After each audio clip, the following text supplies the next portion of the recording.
Welcome to For You Radio, where the gospel's for the believer and the unbeliever alike.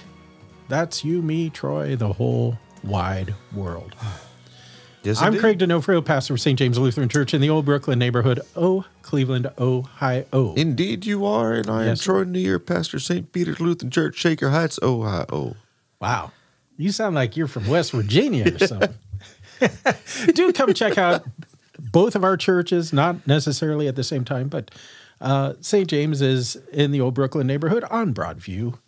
Come visit us Sunday mornings, 10:15 a.m., Saturdays at 5. And Troy, Yep. people wanted to find your church, and Yeah, we're right around 9:30 in the morning, Sunday mornings. thereabouts. Yeah. Yeah, they're flexible over there. That's what I hear. Yeah, indeed. We are proud to also be sponsored by 1517.org. All sorts of great resources there for you, for your church, classes, books, T-shirts, conferences, you name it. Well, there's a good chance that they've got it over there. 1517.org. Okay, we are moving on today to 1 Timothy 5. So if you have your Bible handy, go ahead and open it to 1 Timothy 5 as we continue on in this pastoral epistle. In the meantime, while you're doing that, Troy, if people wanted to email us or find us on the internet, what would they do exactly? Well, you would open up your email program of choice and type in For You Radio at 1517.org. You would compose an email and you would send it. Much like both Carl from Australia and the Reverend Dean Kavoris did here as well to us this week. So shout out to both you guys. Thanks for the contacts. Appreciate it. Do you have Carl's email handy there? I do. Because he had a very profound email that I think you should probably read. Oh, yeah. It says, G'day, G'day. There you Craig go. and Troy. I hope I got Our that right. pastor friend from down under. Yes. And you accused me of being a racist because I said good day. Good day last he time. typed it, though. Did he say good day or did he say G-day? It's G''day. There you go. Good day. G'day. Yes. And then he tells us about the Australian version of the 12 Days of Christmas, which we listened to just a little bit before we recorded. We did. And I greatly encourage you all to go look up the Aussie 12 Days of Christmas. Yes. Yes. There's it's a little bit different than what you might think. Yeah, there's emu in a gum tree, I think it was. Emu in a gum tree. Yes. Yep. Yeah, there we go. Okay, so thank you, Carl. Thank you, Dean. We hope to do a live episode from Australia sometime soon. Send us airplane tickets, and we'll be happy to come. Yeah, when's the off season there? Well, it's summer when it's winter here, so it's winter when it's summer. So probably our summer would be their off season. Yeah. Okay. So, yeah, we'll see you around next January. Yeah, and we'll go to the beach and... Wait, okay. no, wait. Yeah, January, we could go to the beach. Okay, so 1 Timothy 5. Yes. Right? That's where we are. Excuse me while I cough over here. Okay. Do not rebuke an older man, but encourage him as you would a father. Younger men as brothers, older women as mothers, younger women as sisters, in all purity. Troy, do not rebuke me. I'm older than you. You are older, and so I just want to encourage you, Thank you. Father Craig. Yes. That sounds fun, doesn't it? Father Craig. Why are we reading chapter 5? Because we already did chapter 4. Okay, we get a background this at all? Sure, go for it. Okay, thank you. 1 Timothy, pastoral epistle. Paul writes to Timothy how to be a pastor and how the church functions. Sounds good. There we go. Yeah. So we've already talked about the qualifications of pastors and deacons and the differences between elders and bishops and all of that kind of stuff. Yeah. Go back and listen to previous episodes. Yeah. For your radio. You know, I guess a weird thing here. No, hold on, not to the weird thing yet, but the perfectly normal, obvious thing is that we are getting into now the pastor's relationship. So Timothy, as pastor, his relationship to church members and the church body. Yeah. Right? Yeah. Yeah. Now, the weird and interesting thing to me is that this word older man, do not rebuke an older man, is in the Greek the word presbyteros, which we also then translate as elder. Right. Which then sometimes we use that word elder as pastor. Right. And so it's just a handy reminder to me that whenever we're studying scriptures, we are studying language, after all. And it's important to pay attention not to just what word is used, but how that word is used. I think that this is also one of those things where if you're looking at this from an Old Testament context, which you would have 2,000 years ago, that you had to be a certain age to be recognized as a rabbi. So you wouldn't just be some kid, 12-year-old and declare yourself a rabbi or, a contender for priesthood or whatever. You would have to reach a certain age of majority for that to happen. Age of majority? Yes. Yeah. I don't even know what that term is. 21 to drink alcohol. That's the age of majority. Is it? I did not know that term. Yes. Okay, thank you. So you would, likewise, to be an elder, you would be, I think it was 30 years old, if I'm not mistaken. And that was to be on the council, I think, for the, the Sanhedrin or whatever. Sanhedrin, yeah. Yeah, you're probably right. And to be a full-blown Pharisee as well or something like that. So, and we raise up Pharisees at a young age now, but that's a whole other story. Good point. But yes, but there is an age involved here. And so to be... I was quite the Pharisee by the time I was like 14, really. What connection are you making here? That an elder is also an elder? Yeah, that in order to be elder in the church, you had to be not a young man. Okay. Right? Yeah. And Timothy, however, seems to be a young man because we hear other places, don't let anyone judge you because of your youth and that sort of thing. And as a guy who's been in the ministry almost 25 years now, I look at the guys coming out of seminary right now and I say, do they even shave? Are they old enough to shave even?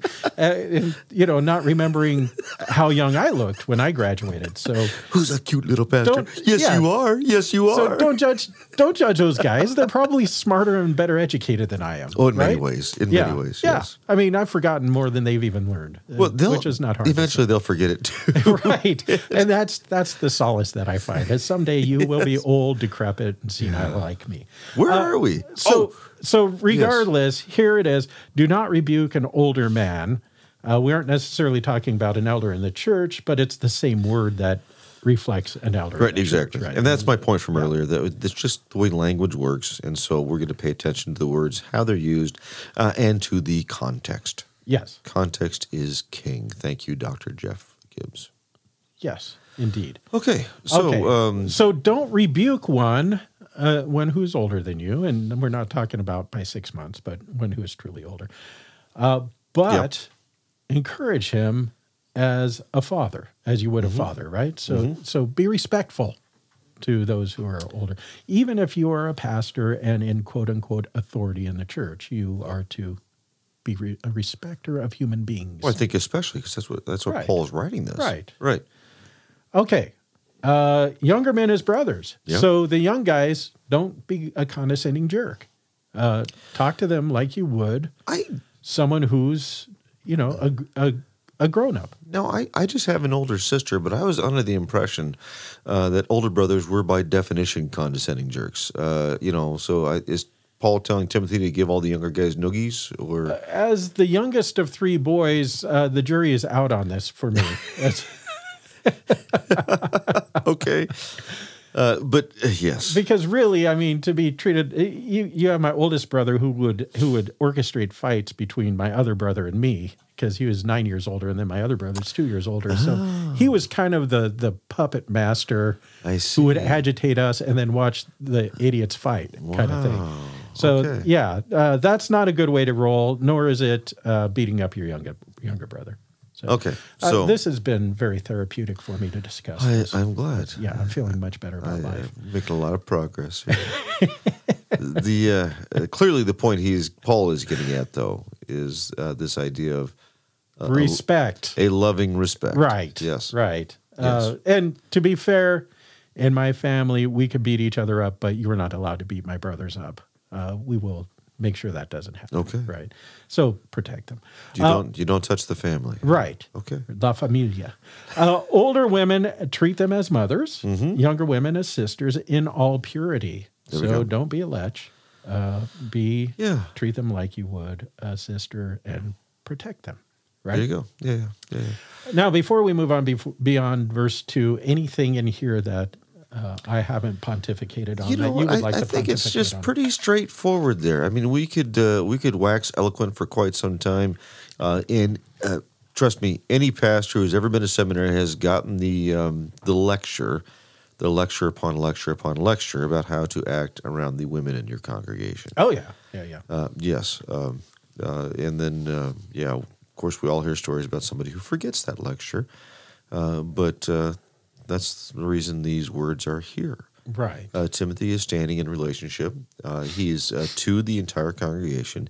He is there as Christ's own representative. And so he wants to act to them as Christ himself would. Okay. Yeah. Very good. Now, verse 3. Yes. Honor widows who are truly widows. Let's stop right there. What does we have fake widows? What is it? People, women saying that my husband died and they didn't really die, or what's going on here? Well, here is a translation directly from the Greek. Widows you should honor, the ones who are truly widows. Yeah, that's redundant. Yep. So what's happening here really is that I thought that would clear it up. Paul's talking about the true widow is the one who doesn't have children or brothers or sisters or those who would be responsible for making sure that they are cared for. You were in a very vulnerable position as a woman 2,000 years ago in Israel and most culture of the day. If your husband died and you had no means to take care of yourself because you couldn't necessarily inherit property, you would pretty much be set out on the side of the road, and society would just say, well, good luck. And by the way, there are no jobs for you. Working is man's stuff here. And so enjoy starving. You'll do just fine out there on your own, not. We just think about the book of Ruth with both Ruth and, Naomi was her name. Naomi. I got stuck thinking about that earlier, but Naomi, and you see the predicament that they are in as they travel back to Israel, and they have no means of support, and so really, Ruth just goes out and starts picking grain out of a field. Leftovers. Leftovers.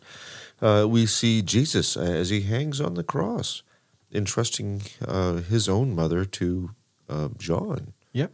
John the Apostle, John the Evangelist. And so, it's a really sticky situation here. To be fair, in Jewish culture, there was a sense of helping these people out in at least a very minimal kind of way. If you had a field, you're supposed to be a little sloppy on your harvesting so that there would be some dregs left over for those who are really destitute and that sort of thing. But that's maybe barely enough to not starve to death on. We're not talking about. So the true widow is one that doesn't have family who can care for her, who can provide for her, right? And so the church here is being called to take care of those who are truly destitute. Oh, right. Right? So, by the way, we should look at that word honor. Honor. Okay. Yeah. What about it? What does that entail? Well, I would point us toward the fourth commandment, and this is a respect that we would show to our parents. Write down obedience, I guess you could say. Yeah. So else? we should, much like, as you were saying, Jesus on the cross looks at John and he says, behold your mother, behold your son. Jesus is transferring his sonship, I guess you can say, over to John. John, treat Mary as you would expect me to treat my mother, right? Okay.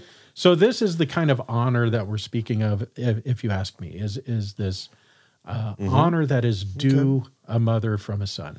The thing I'm thinking of, too, is that the word honor, at least in English, is really closely related to honorarium, which involves then a financial component, right? Yeah. And we understand an honorarium as sort of a payment. And actually, the Greek word here, translated honor, does have that same sort of broad scope as well. And we'll see it later on in this chapter, where, if your pastor does a job of teaching, he's worthy of double honor. Oh, yeah. Which usually indicates then both respect and payment. Right. And so the broader context of this is not only just to love and respect these widows, but also to provide for them, to care for them. Now, if you refuse to respect the pastor, you should double his pay, right? The double honor? Is that the way that it works? I would 20 times rather have respect than pay. I think I would too. I would rather serve so much easier. I would rather serve people who are grateful, which I do. Yes, It's indeed. Nice. Yeah. Do we not? Yes. Okay. Verse 4. We're on to verse 4 now. Man, we're just rocketing through this chapter. Yeah.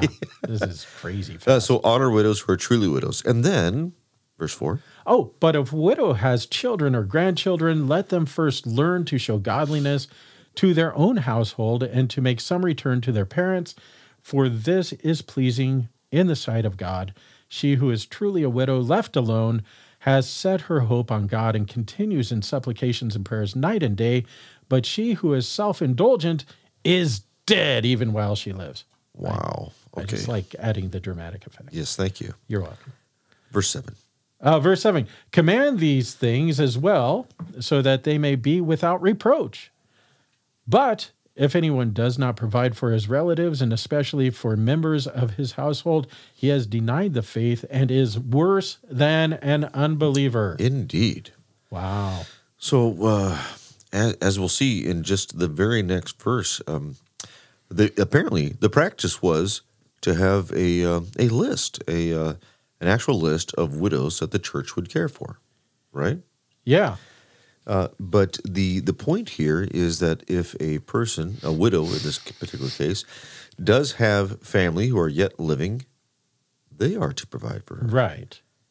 We see this in Jewish law also, that if, in Jewish law, if my brother's wife were to die, I should take her in and make her my wife and raise children on my brother's behalf, etc. Right?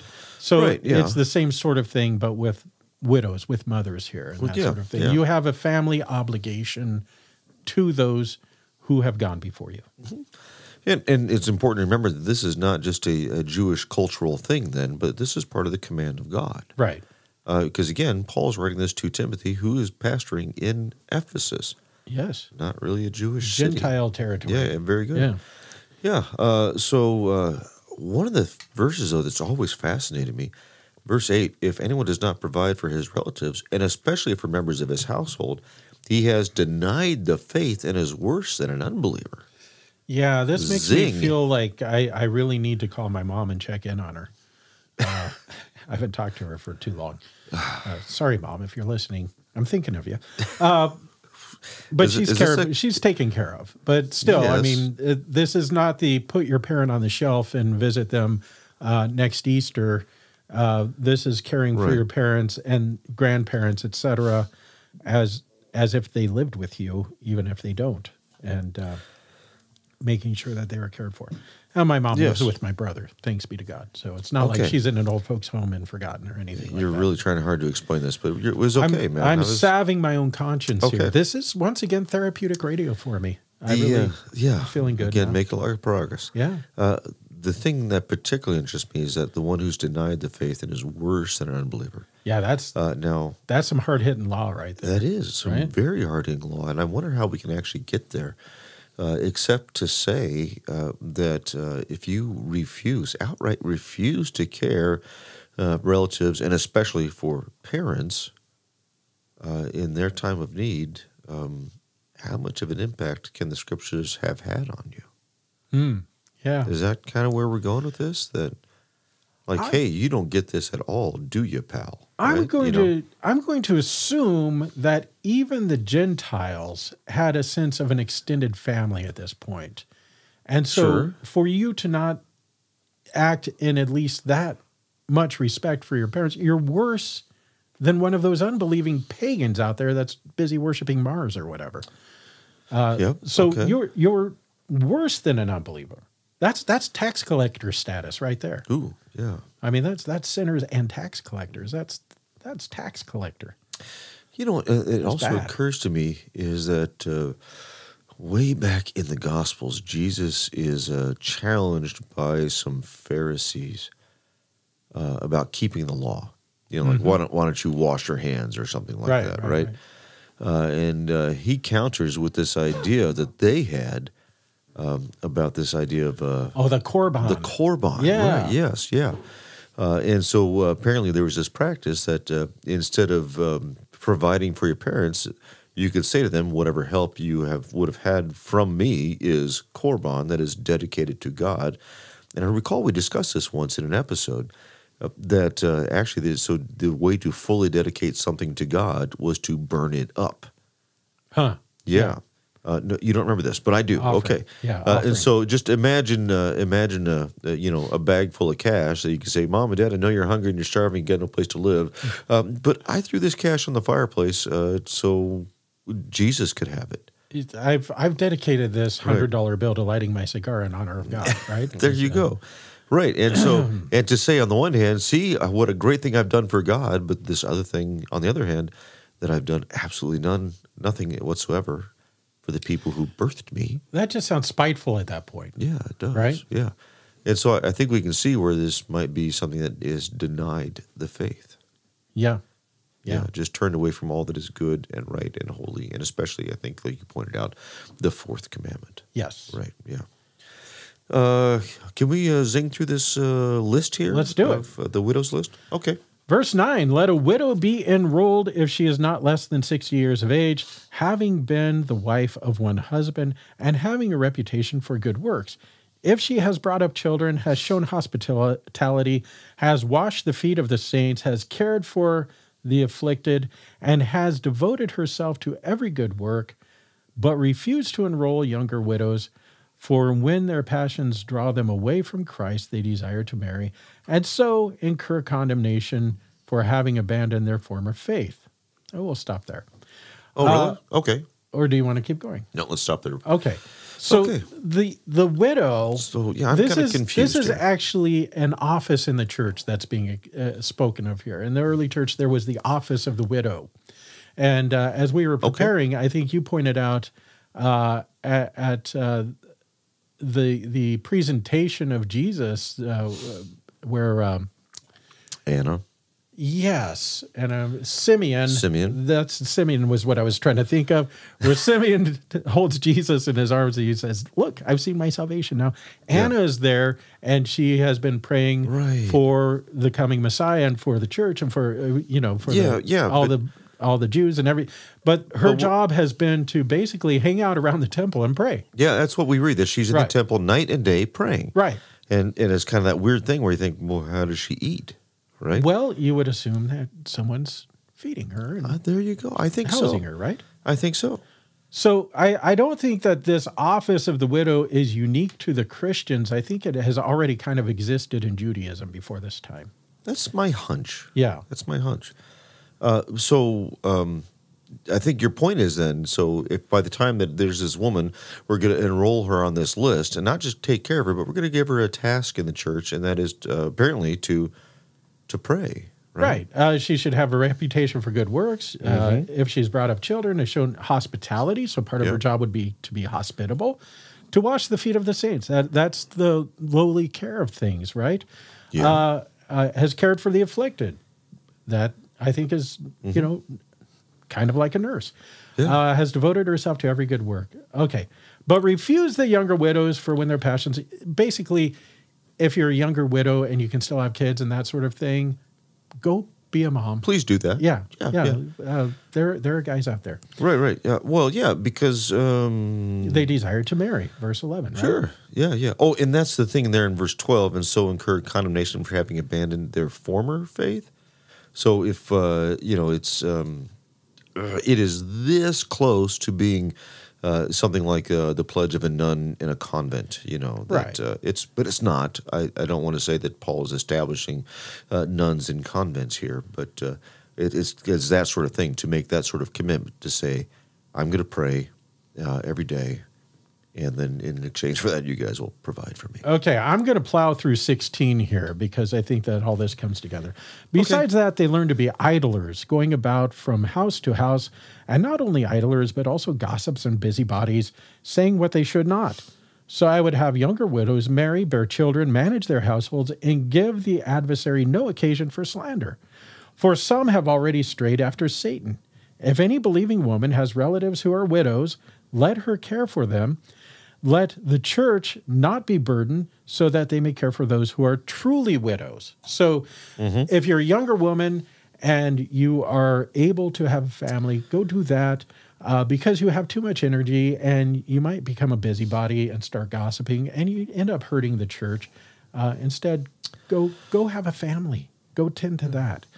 And and the rest is basically take care of the true widows for the rest of us. The whole thing then, I think, is kind of summarized by this idea of, again, that familial relationship of us one to another in the church. And then specifically how that's characterized by the specifics of our station, of our vocation in life. Yes. That if you are a younger woman, you've got every responsibility to bear children, to have a family, and to care for the older women. Right. And then also, too, the church is there to care for those who can truly not be cared for by anybody else. Translated into the modern day, I think you probably have some in your church also, some elderly women who are truly concerned about bettering the church and who are very involved. They help decorate when we have a feast or anything like that. And they care for everyone and they pray for everyone and they send cards to the shut-ins and they're truly lovely in every way. And so I think that's the admonition, is to be a loving widow for the church. Mm-hmm. We're pretty much out of time. Until next time, God's peace. For You Radio is a 1517.org production. To listen to this radio broadcast and broadcasts like this one, I invite you to visit 1517.org. There you will also find many publications and free resources, including classes on Christian apologetics, church history, philosophy, and so much more.